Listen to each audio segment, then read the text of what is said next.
está lá direto de Belo Horizonte para falar da vitória do Atlético Mineiro sobre o Corinthians, que teve muito mais do que erros de arbitragem, né, Rogério? Mas teve também erros marcantes, assim.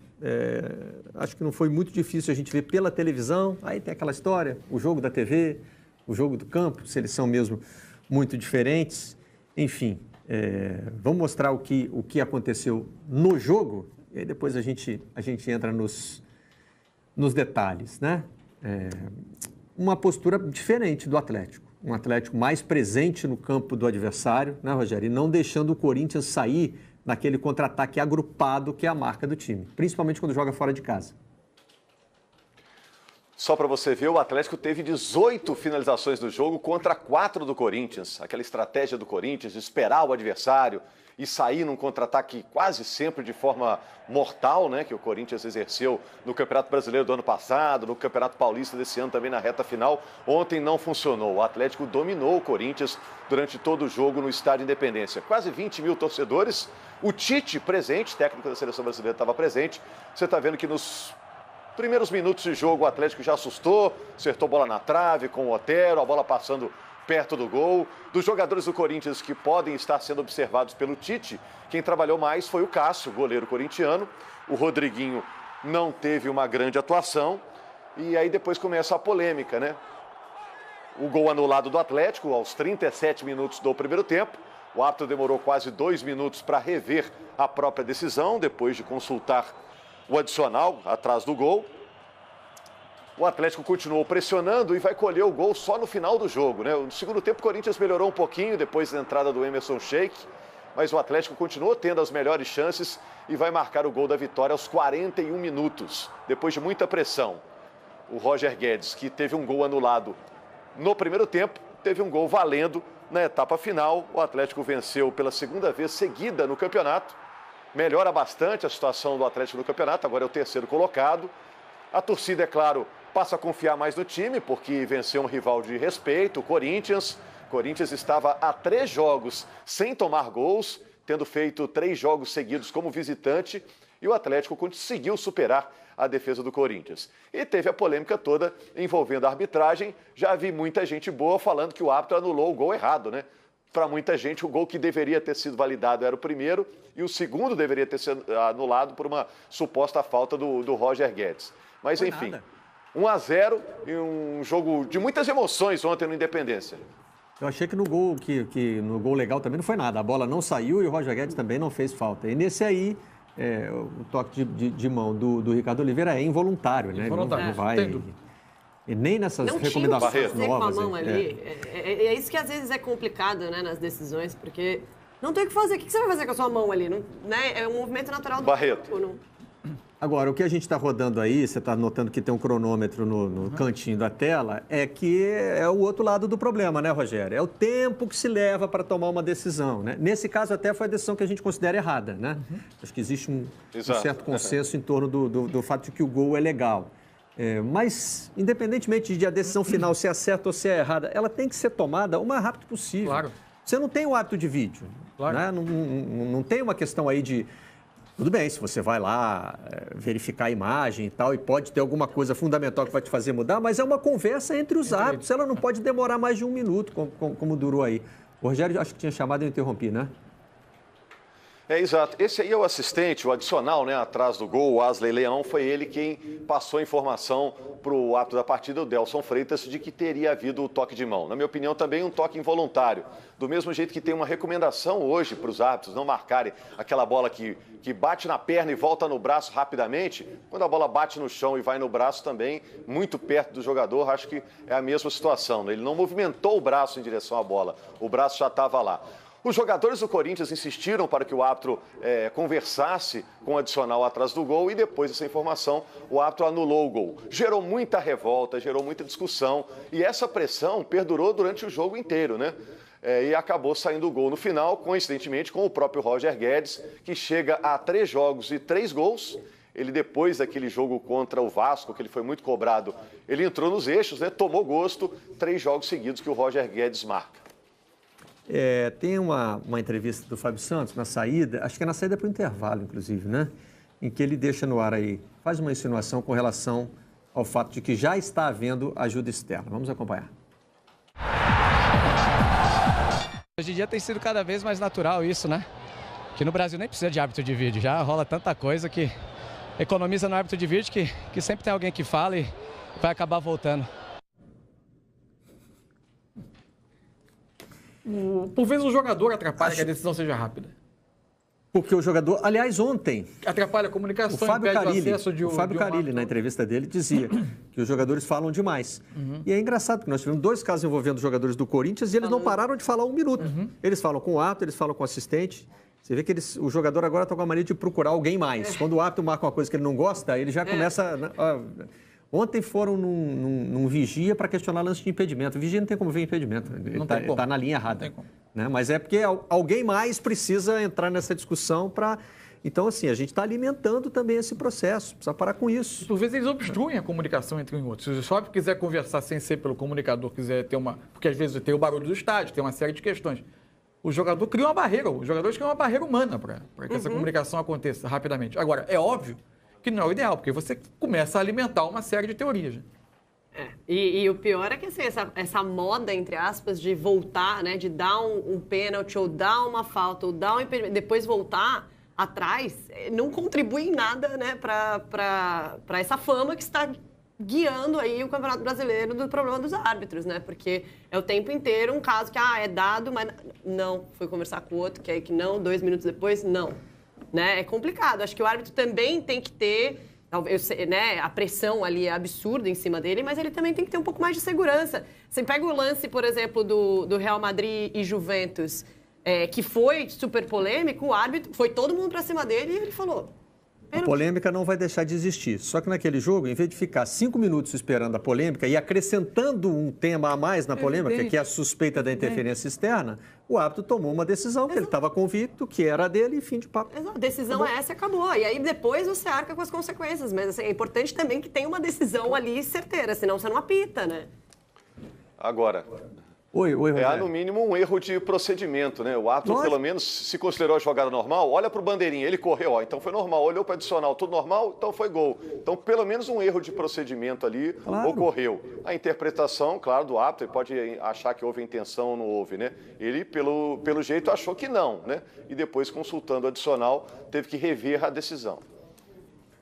Muito bem. Agora, vamos atualizar o interinômetro do Thiago Largue depois dessa vitória? Pode ficar... Né? Tem que dar uma subida, né? Vamos ver como é que tá. Ó, já teve bem baixo, né? Ué, a gente ainda tá achando que tá no meio do caminho ali, entre voltar assistente e ser efetivado como técnico. Mas é o que a Renata comentou aqui quando a gente falava do Barbieri também, né? Ô, Rogério, o que chama atenção é que a gente não acompanha uma movimentação do Flamengo ou do Atlético Mineiro para buscar um treinador, né? São interinos que vão ficando. Verdade. Eu acho essa marca espetacular. São 20 jogos. 20 jogos. Isso às vezes é um campeonato. O estadual tem 18 datas, por exemplo. Tem efetivo, né? Que não fica 20 jogos. Tem efetivo que não fica 20 jogos. O Carpegiani no Flamengo, esse ano não ficou 20 jogos. O Oswaldo de Oliveira, o último técnico do Atlético. Do Atlético, então. Será que chegou a 20? Boa pergunta. Talvez não, porque foi fim de um ano, começo do outro. Talvez não tenha emplacado isso aí. Com 63% de aproveitamento, um aproveitamento que é o esperado de um treinador de time grande, né, Rogério? Exato, e ontem era um jogo importante para o Thiago Largue, ele inclusive estava mais pilhado que de costume. Curiosamente, ele e o Carille trabalharam juntos quando o Oswaldo de Oliveira passou pelo Corinthians.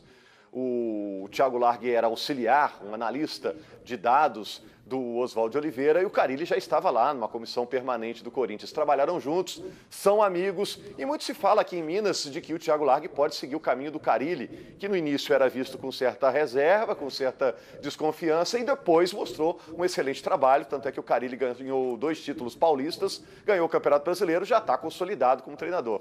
E o Thiago Largue, mesmo que não fique, a tendência é que continue, né? Não há nenhuma movimentação para que ele saia, pelo menos já se lançou como treinador, né? 20 jogos seguidos para um clube do tamanho do Atlético, já pode se considerar treinador, já está no mercado aí dos treinadores, né? Já tem uma experiência de 20 jogos comandando um grande clube do futebol brasileiro, né? E com interferências que dá para Cuidado notar. com a palavra interferência. Interferências. Usa outra. Com providências tomadas no time. Isso. Você sente bom, já ia usar interferindo de novo aí. Mas enfim, que acaba fazendo diferença no rendimento do time.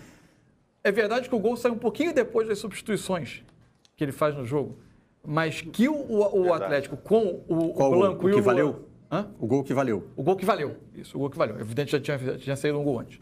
Mas o Atlético com o Luan e o Blanco, como o Luan por dentro, junto ao Blanco, o Atlético ganhou uma mobilidade de meio campo que permite a ele fazer muito mais coisas no jogo. Ele passou do time que tinha dificuldade, por vezes, de se recompor defensivamente quando tentava ser mais ofensivo, ou quando tentava marcar mais atrás, dificuldade de chegar à frente. Ele passou a ser um time que ontem ele conseguiu impedir as transições do Corinthians fazendo o que o Corinthians mais gosta de fazer, que é triangular para sair com a jogada dominada. Ele bloqueou completamente as saídas e finalizou demais no jogo. Esse meio-campo, que já tinha tido bons momentos contra o Vasco no jogo que o Atlético acabou fazendo no segundo tempo, muito conservador em São Januário, ontem renderam um jogo inteiro no nível de rendimento bem alto. Olha aqui, ó, no Twitter, o Augusto está dizendo que na tribuna, ao lado da que o Tite estava, havia uma TV passando o jogo que poderia ser usado como recurso para intervenção. Todo estádio tem TV ligada mostrando o jogo. Tem no camarote e tal. Aliás, falar em camarote, os torcedores do Inter me disseram que o Yarley estava num deles, não estava ali naquele bololô, e torcedores do Flamengo me lembraram que o César é remanescente daquele time de 2011. Ele já era o terceiro goleiro naquele time, que a gente se questionou que será que tem algum jogador e tal? São contribuições dos internautas que vão sempre enriquecendo aqui o nosso programa.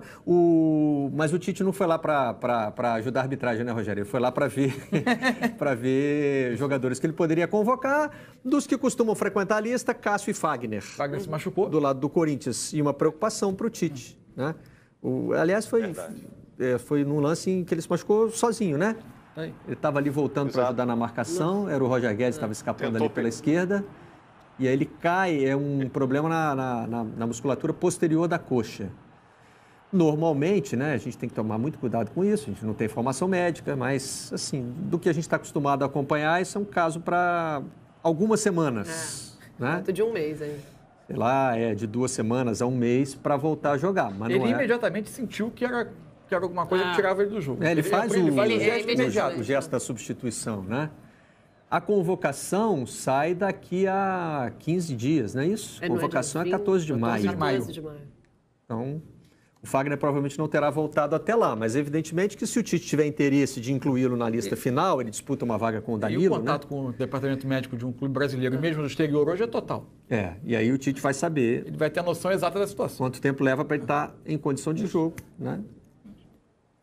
Mas é sempre chato, evidente né? que O jogador sempre... Né? É o momento... Você imagina o que passa na cabeça do Fagner ali, né? Porque assim, não é só uma lesão a mais no Campeonato Brasileiro que ele já enfrentou, é a lesão na véspera da Copa. E o cara, meu Deus, quando ele ainda é uma dúvida, ele está disputando já vaga. Não é certo, então aí uma lesão pode até piorar. E aliás, é mundo afora isso nesse momento do calendário. Né? Qualquer lesão se liga imediatamente à Copa do Mundo. Surgiu até a brincadeira quando se machucou o Robin no jogo do Bayern e Real Madrid, que o pessoal brincou na internet. O Robin está fora da Copa. Não precisa nem de exame. Coitado, isso já estava mesmo, infelizmente. Infelizmente. É uma pena não ver o Robin e não ver a Holanda na Copa do Mundo. Rogério, obrigado pela participação na redação. Um abraço. Um abraço. E só para ressaltar que o Corinthians também reclamou da arbitragem, hein? O pênalti, né? Os atleticanos reclamaram muito e teve o pênalti que o Corinthians reclama do Patrick em cima do Maicon. E lembrando também, Barreto, hoje tem... Eu achei o pênalti bem claro. Assim, agora não o Patrick segura o braço do Maicon e puxa ele junto. É um pênalti fácil de marcar. Você ia completar? E hoje tem o América enfrentando o Vitória.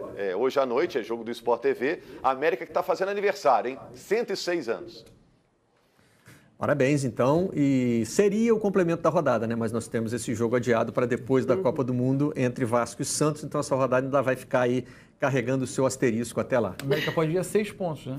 A América venceu na estreia, perdeu para o Flamengo, mesmo fazendo um bom jogo. Fez um bom jogo na estreia quando ganhou, pode ir a 6 pontos hoje. E o Vitória está também procurando aí uma melhora nesse começo do Campeonato Brasileiro. Empatou com o Flamengo em casa e depois perdeu a segunda partida, né? Foi. Quem que foi? Agora você... Eu acho Puxei que ganhou, pela memória aqui. Eu acho que ganhou, não teve com o gol do Neilton? Não, acho que empatou de novo. O Vitória perdeu para o Atlético. O Vitória perdeu para o Atlético. Perdeu para o Atlético. É isso mesmo. Então tá também procurando aí uma arrancada no Campeonato Brasileiro. Obrigado, Rogério. Um abraço. Um abraço. Tem mais um jogo com polêmica de arbitragem aqui, não tem como escapar, né? E acho que nessa arbitragem foi mais decisiva mesmo, né? O Palmeiras também reclama de um pênalti sofrido